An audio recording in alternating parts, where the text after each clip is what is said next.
Before I begin, I'd like you to think of something that you care about.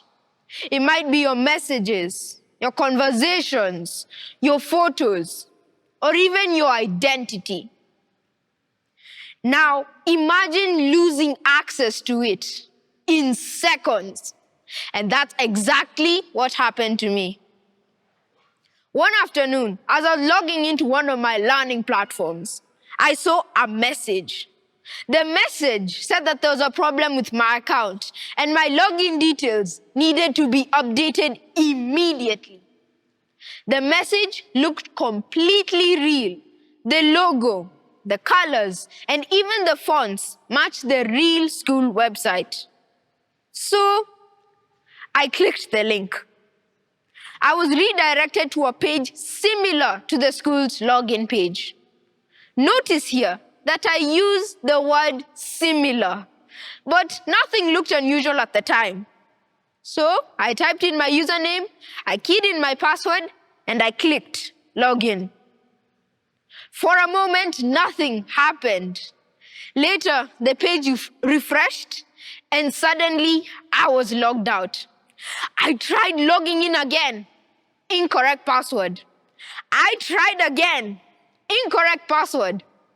After those first 2 tries, I started negotiating with my keyboard, hoping that maybe I typed in the wrong password. But no, I could not log in to my own account. I was terrified. My heart sank. And that's when I realized that my account details had been stolen and my account was now in the hands of a stranger. Whoever had sent that message now had access to my files and my personal information. All it took was one click. And that moment made me realize that almost everything that matters to us today lives behind a screen. Our learning, our conversations, our photos, and even our identities. And if that is true, then protecting the digital world cannot be someone else's job. It has to be ours. The real threat of most cyber attacks is not from genius hackers sitting far, far away in dark rooms.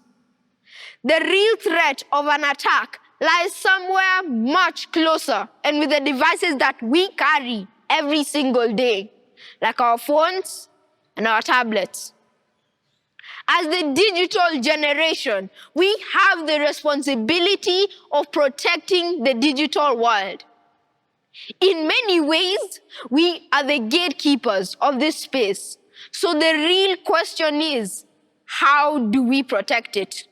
I will outline 3 main red flags that I simply overlooked. First, hackers know that we trust what looks familiar. In my story, I mentioned that the message looked real, and that's how phishing attacks not only begin, but also work. Cyber criminals rely on one simple human instinct, which is trusting what looks familiar. Whenever you receive an email, a call, or a message asking for sensitive information, such as your passwords, your bank information, or your credit cards, take a moment to verify how that organization would normally contact you. If I had paused for just a few seconds and asked myself, did the school really send this?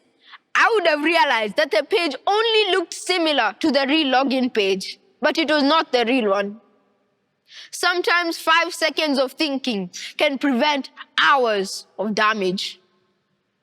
Secondly, hackers love creating a sense of urgency. The message also said that there was a problem with my account and my login details needed to be updated immediately. Cyber criminals love creating a sense of urgency because they want you to panic and act quickly without you having any time to think about it. Such messages are designed to rush you into clicking the link before you have any time to question it. If I had paused for just a few seconds and looked at the message, I would have realized that a genuine message would not have demanded immediate action. Last but not least, hackers cannot go through two-step verification. In my story, the moment that I typed in my password into the fake page created by the scammers had access to my account. And that one password gave them the key to my entire digital identity. To protect ourselves, we must use strong and unique passwords for different accounts. For example, how many of us here use our birthdays or simple passwords like password 1234?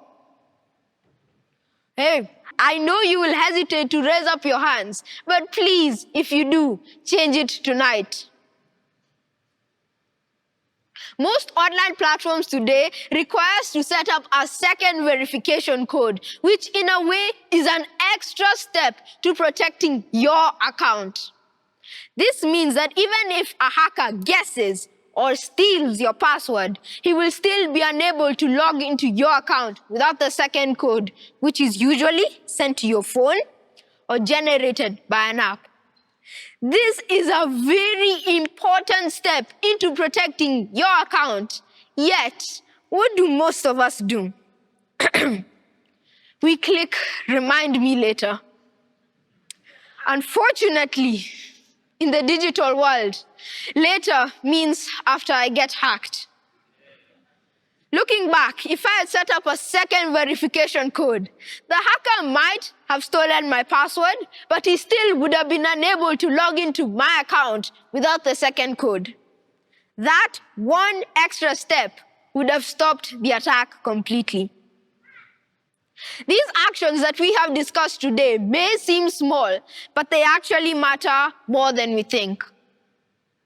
So tonight, when your phone lights up and a message appears saying, "Urgent, verify your account now," I hope you remember my story. And I hope you remember to pause before you click. Because sometimes the difference between staying safe and being hacked is not artificial intelligence or a billion-dollar security system. Sometimes it is the person sitting right behind the screen. And that person, ladies and gentlemen, is you. Thank you.